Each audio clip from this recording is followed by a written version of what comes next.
안녕하십니까? 2025년 9월 25일 목요일 데일리 마켓 브리핑을 시작하겠습니다. 오늘 우리 시장은 원대달러 환율 1,400원 돌파와 미국 증시 조정이라는 악재 속에서 개별 종목의 재료에 따라 등락이 엇갈리는 테마주 장세가 펼쳐졌습니다. 먼저 오늘의 시장 요약입니다. 왼쪽 그래프는 코스피와 코스닥의 마감 지수 수준을 보여주고 있습니다.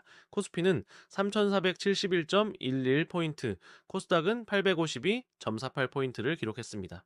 오른쪽 등락률 그래프를 보시면 코스피는 0.03% 하락하며 약보합으로 마감했지만 코스닥은 0.98% 하락하며 상대적으로 큰 폭의 조정을 받았습니다. 이어서 하단에 투자자별 수급 동향을 보여주는 막대 그래프를 살펴보겠습니다. 자, 코스피 시장에서 외국인은 1,845억 원, 기관은 2,687억 원을 동반 순매수하며 지수 하단을 방어했습니다.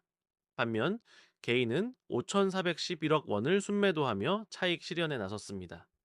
오른쪽 표에서 코스닥 시장의 수급을 보시면 개인이 1,075억 원을 순매수한 반면 외국인은 307억 원 순매수, 기관은 1,148억 원을 순매도하며 엇갈리는 모습을 보였습니다.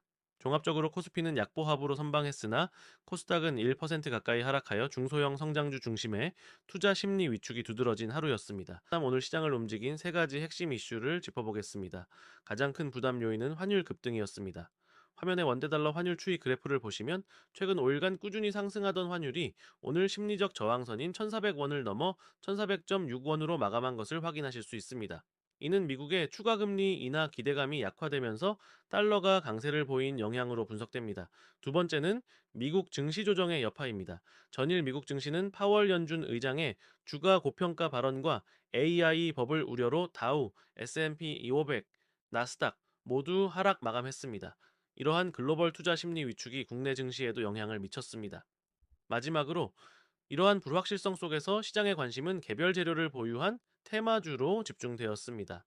네이버의 두나무 인수설과 같은 M&A 이슈에 시장이 뜨겁게 반응하며 네이버는 11.4%, 일정 실업은 상한가를 기록하는 등 대형주와는 다른 움직임을 보였습니다. 이러한 현상을 전체 업종 분석을 통해 더 깊이 살펴보겠습니다. 오늘 시장은 양분화라는 한 단어로 요약할 수 있습니다. 코스피의 소폭 하락은 시장 전반이 건강했다기보다는 삼성전자와 같은 일부 대형주의 강세가 것이 경제의 약세를 상쇄한 결과입니다. 반면 위험 선호도에 더 민감한 코스닥은 시장의 부정적 심리를 그대로 반영하여 큰 폭으로 하락했습니다. 화면의 흐름도를 보시면 환율 급등과 미국 증시 조정이라는 것이 경제 불확실성이 투자 심리를 위축시켰고 이는 코스닥의 약세로 이어졌습니다. 이러한 상황에서 투자 자금은 네이버의 M&A, 메리츠 금융지주의 주주 환원, 일정 실업의 주식 분할과 같이 명확한 개별 모멘텀이 있는 종목으로 쏠리는 현상을 보였습니다. 결론적으로 시장은 거시적 불확실성 속에서 명확한 모멘텀을 가진 종목 중심의 선별적 매수 패턴을 보이고 있으며 이러한 양분화 현상은 당분간 지속될 것으로 예상됩니다. 이러한 시장 분위기 속에서 오늘 상승률이 높았던 상위 5개 업종을 보시겠습니다. 화면의 막대 그래프를 보시면 가장 높은 상승률을 기록한 업종은 인터넷 서비스로 6.02% 급등했습니다. 이는 네이버의 두나무 인수설이 강력한 모멘텀으로 작용한 결과입니다.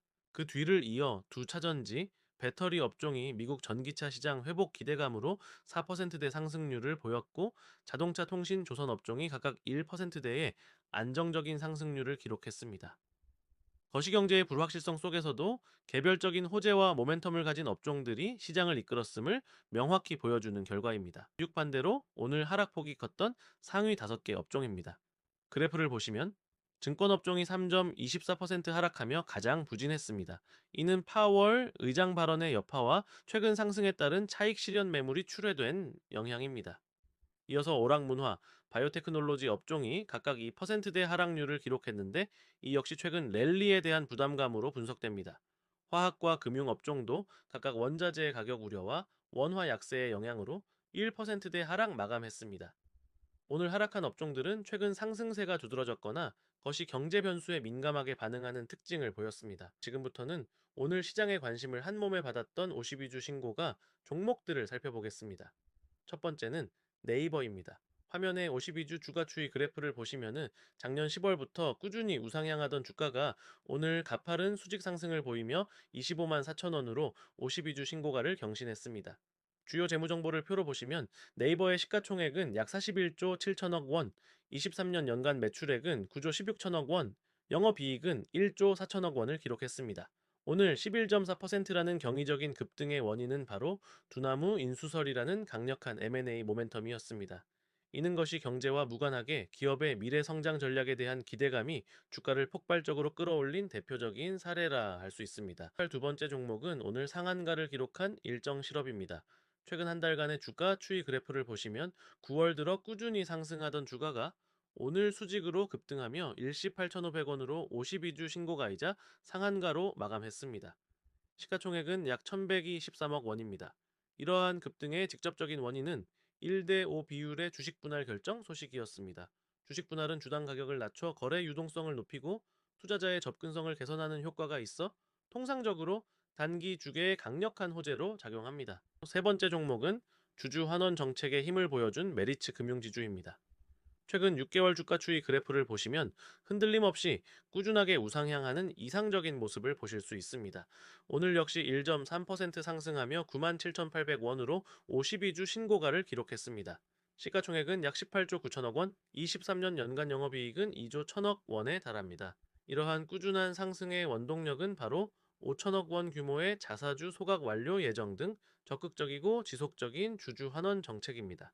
시장의 불확실성이 클수록 안정적인 실적을 바탕으로 한 꾸준한 주주 환원 정책이 기업 가치를 끌어올리는 중요한 요인임을 보여주는 사례입니다. 마지막으로 살펴볼 종목은 반도체 업황 회복의 수혜주 하나머티리얼즈입니다. 52 주주가 추이 그래프를 보시면 작년 10월부터 점진적인 상승 추세를 이어오다 오늘 42,200원으로 52주 신고가를 경신했습니다. 시가총액은 약 8,837억 원의 반도체 소재 및 부품 전문 기업입니다. 주요 상승 원인은 간밤 미국 시장에서 반도체 기업 마이크론 테크놀로지가 시장 예상을 뛰어넘는 호실적을 발표하면서 글로벌 반도체 업황 개선 기대감이 국내 관련주에도 긍정적인 영향을 미쳤기 때문입니다. 국내 시장에 영향을 준 것이 경제 및 글로벌 동향을 자세히 보겠습니다. 화면의 막대 그래프는 전일 미국 증시 마감 현황을 보여줍니다. 다우존스가 0.37%, S&P 500이 0.28%, 나스닥이 0.33% 하락 마감했습니다. 오른쪽 표에서 주요 글로벌 지표를 다시 한번 확인하실 수 있습니다. 원대 달러 환율은 1,400원 6푼을 기록했으며 WTI 원유는 2.5% 상승했습니다. 이러한 미국 증시의 하락은 주가가 상당히 고평가된 것 같다는 제롬 파월 연준 의장의 발언이 매도 심리를 자극한 결과입니다. 또한 금리 인해 신중한 접근이 필요하다는 언급은 달러 강세 기조를 이어지게 하는 요인이 되고 있습니다. 또 오늘 장이 우리에게 시사하는 바를 종합적으로 정리해 보겠습니다. 화면의 그래프는 최근 5일간 코스피와 코스닥의 일간 변동률을 보여줍니다. 대형주 중심의 코스피는 상대적으로 변동성이 작은 반면 중소형주 중심의 코스닥은 하락폭이 점차 커지는 모습을 보실 수 있습니다. 이는 대형주의 방어력과 중소형주의 취약성을 명확히 보여줍니다. 결론적으로 환율 급등과 같은 것이 변수보다 반도체 업황 회복, 주주 환원 강화, M&A 이슈 등 명확한 스토리를 가진 개별 기업의 모멘텀이 더 강하게 작용했습니다. 이러한 종목 선별의 중요성은 향후 시장에서도 더욱 커질 것임을 시사합니다. 이를 바탕으로 한 내일 장투자 전략입니다. 첫째, 외국인 수급 변화를 주시해야 합니다. 이틀간의 매도세 이후 순매수로 전환한 외국인의 투자 기조가 이어질지가 단기 시장 방향성을 결정할 핵심 변수입니다. 둘째, 당위 재료로 급등한 테마주의 변동성에 주의해야 합니다. 추격 매수는 신중하되 재료의 지속 가능성을 평가하여 선별적으로 접근할 필요가 있습니다. 셋째, 환율 변동성에 대비해야 합니다. 1,400원을 넘어선 환율이 추가 상승할 경우 외국인 자금 이탈을 촉발할 수 있으므로 지속적인 모니터링이 필요하며 원화 약세에 따른 수혜 및 피해 업종을 구분하여 대응해야 합니다. 투자 결론 및 최종 투자 전략 제언입니다. 오늘 시장은 미국발 것이 경제 불확실성과 개별 모멘텀을 가진 테마주 사이에 현저한 양극화 장세였습니다. 따라서 저희가 제안하는 투자 전략은 다음과 같습니다.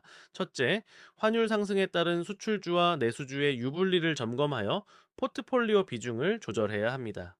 둘째, 환율의 추가 상승 가능성과 외국인 자금 이탈 위험에 대비하는 리스크 관리가 필요합니다.